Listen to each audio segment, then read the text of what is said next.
All right, we've taken a look at video, we've taken a look at photos. Let's take a look at audio now. And we go back up to the right-hand corner of our screen. You can see that we've also got this audio tab.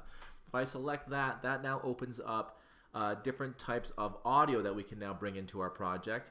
We have theme music and sound effects that come packaged with iMovie, but we also have access to any songs, music that we have purchased through iTunes that currently, again, sit locally on our iPad.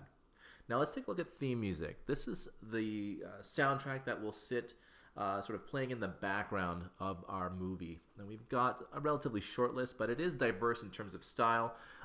We can select one and just sort of play it back to preview it.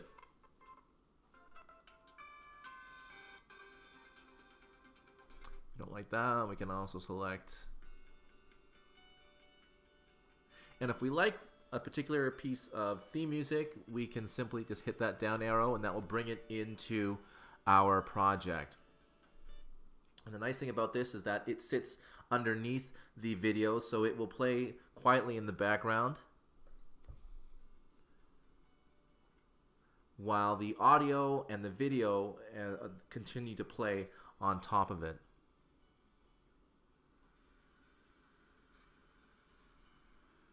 So there you go. And again, just like we did with audio and video, if I ever want to remove this piece of theme music, I can just simply select it. You can see here that it's now popped up, and I can just flick it to the top. And again, that just removes it from my timeline. Same kind of idea when we start looking at, and I can backtrack to the main part of our audio screen there, to sound effects. Selecting that, again, same idea. I can at any point select one and preview it, and if I'm happy with that, I can then push the down arrow and that brings it down to my timeline. Now you notice a bit of a difference here, and you'll notice it actually a little bit more when I bring in my theme music again. So let's bring in modern. You can see that the sound effects are sort of colored blue, and the background theme music is colored green. What this is really trying to indicate is that if it's in the blue sort of audio track area, I have the opportunity to actually move that soundtrack around. You can see that I can sort of move it more towards the middle, or if I wanted to, move it towards the end of my project, which is exactly what we want to be able to do, especially with sound effects, where it might be precisely timed to an event that we see visually in a video clip.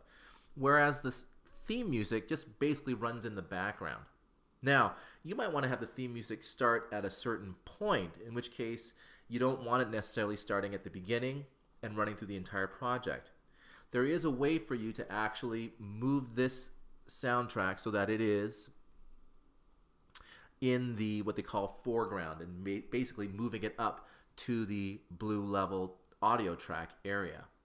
Now by selecting it, you can see here that I have the option of selecting this audio clip, so it's selected now in yellow, and look towards the bottom right, I have got those three dots there. If I select that, it gives me the option of moving that to foreground, and by selecting that, that now pops it up to the blue audio track area, and that now allows me to move my soundtrack around, and you can now see that I've made it so that it is able to start at a certain point in my movie. So a really simple trick. It is a little bit hidden, but you do have that option of being able to manipulate and reposition audio tracks, providing that it is in the foreground or the blue audio track area. And again, I can move that back down to the background by selecting it and hitting the three dots and say move to the background, and that brings it back just so it's running throughout the entire project in the background. That's audio in iMovie.